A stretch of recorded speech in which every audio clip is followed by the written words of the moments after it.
Alors pour la deuxième partie du cours, on va parler du schéma de transformation qu'on a déjà vu sur les séquences, les chaînes de caractères et les listes. L'idée d'une transformation, c'est on prend alors à la base une liste en entrée et on va retourner une liste qui consiste à remplacer chaque élément de la liste de départ par l'application d'une même opération. Alors souvent, ce sera une fonction de un argument. Alors, on peut remarquer que dans une transformation, ce qu'on construit, c'est une liste. Donc on reconstruit une liste résultat. Et donc, on peut voir les transformations comme des cas particuliers du schéma de construction qu'on a parlé avant. Alors, l'intérêt de s'intéresser aux transformations, c'est que, bien sûr, les compréhensions vont nous aider à simplement décrire des transformations. Et le premier exemple qu'on va prendre, c'est un exemple très simple de la construction des n premiers carrés d'une liste de nombres. Alors, si on fait ça avec une boucle for, on prend une liste en entrée, la liste qu'on veut transformer, on retourne une nouvelle liste en sortie qui est la liste résultat de la transformation. Donc avec une boucle for, ce qu'on va commencer par faire, c'est une variable pour stocker le résultat qu'on va construire au fur et à mesure.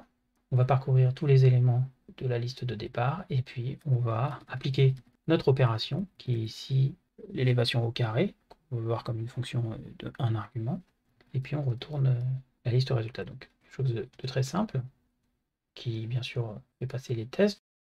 Mais maintenant qu'on connaît les compréhensions, on peut se dire que finalement, ces exemples peuvent être reproduits très simplement avec des expressions de compréhension.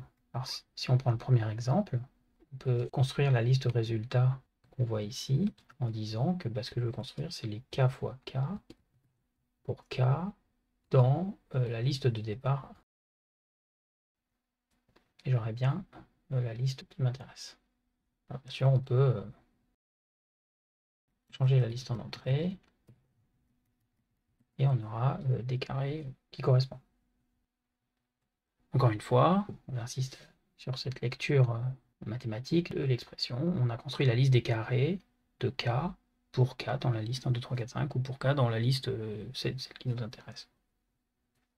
Alors bien sûr, on peut maintenant redéfinir notre fonction de liste carrée avec une compréhension. Il suffit de retourner l'expression qu'on avait tout à l'heure, les k fois k, carré, pour k dans la liste L de départ. Encore une fois, une expression extrêmement simple. Et les tests passent. Donc on a réduit au minimum du minimum cette fonction. Deuxième exemple de transformation, simple exemple de liste de multiples. Alors la spécification de la fonction, c'est la suivante. Donc on veut une fonction qui prenne un entier k en paramètre ainsi qu'une liste d'entiers, qui retourne la liste des éléments de L, chacun multiplié par ce k. Donc par exemple, la liste des multiples de 3, des 1, 2, 3, 4, 5, c'est 3, 6, 9, 12, 15. Multiplié par 1, ça laisse les éléments inchangés, et puis multiplié par 0, ça transforme tout en 0. Donc on aurait pu faire une boucle for, mais maintenant avec les compréhensions, on peut le faire très simplement. Les k fois n, par exemple, pour n, l. Encore une fois, une transformation qui s'écrit très simplement avec une compréhension. On aura exactement la même chose pour les filtrages, mais pour ça, on va devoir expliquer une extension de l'expression de compréhension.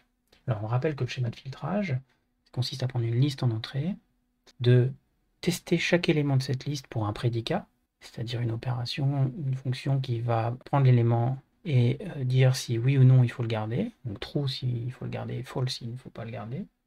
Et en sortie, on aura construit la liste des éléments de la liste de départ qui ont vérifié le prédicat.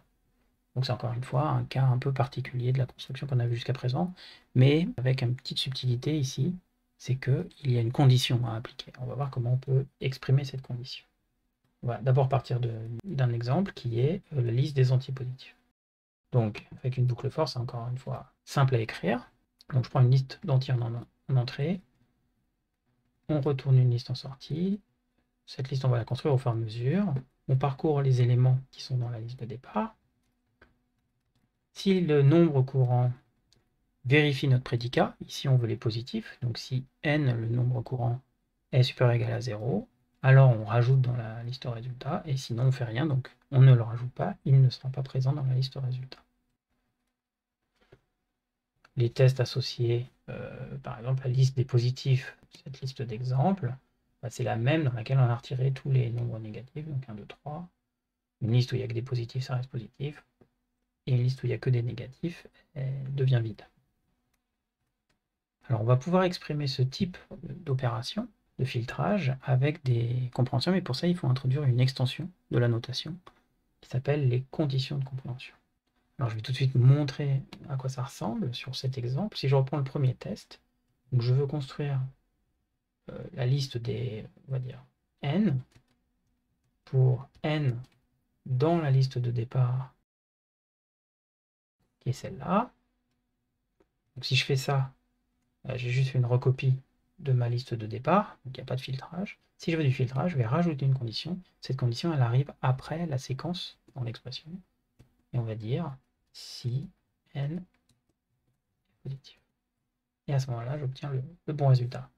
Donc la lecture littérale de cette expression, c'est la construction des n pour n dans la liste qui m'intéresse est telle que n est positif. Donc la syntaxe des compréhensions qu'on va appeler conditionnées, c'est donc la même syntaxe que pour les conditions normales, avec en plus ce if condition à la fin de l'expression, avant le crochet fermant.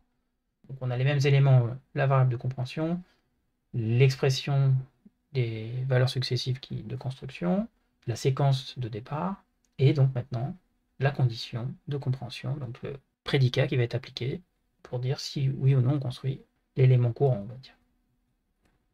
Donc le principe d'interprétation, c'est le même que les conditions normales, mais on ne construira l'élément que si la condition vaut true. Et bien sûr, dans la condition, il faudra utiliser la variable de compréhension, puisque c'est le seul moyen que, pour chaque élément de la séquence de départ, la condition change. Donc la fonction liste positif maintenant peut être réécrite de façon extrêmement simple, en disant que je veux retourner la liste des n pour n dans la liste de départ si ils sont positifs. On aura le même jeu de test qui passe, bien sûr. Donc, encore une fois, on a réduit au maximum l'expression de cette fonction. Un petit dernier exemple pour les filtrages, qui peut être traité un petit peu comme un exercice. Donc si vous voulez le faire en exercice, il faut mettre pause sur la vidéo. L'idée, c'est qu'on veut construire cette fois-ci des listes d'entiers pairs à partir d'une liste d'entiers. Donc on va filtrer les entiers pairs dans une liste. Je vais retourner, je vais mettre les k là, ici, pour juste bien expliquer que la variable, je choisis son nom. Donc la variable c'est k, c'est ici, de compréhension. In L, si, donc là mon prédicat, il faut que l'entier soit pair pour que je le garde. Donc c'est k qui doit être pair, donc k modulo 2 égale 0.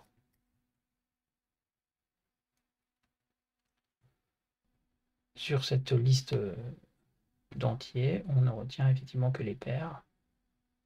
S'il n'y a que des pairs, c'est la même liste, et s'il n'y a que des impairs, on obtiendra la liste vide.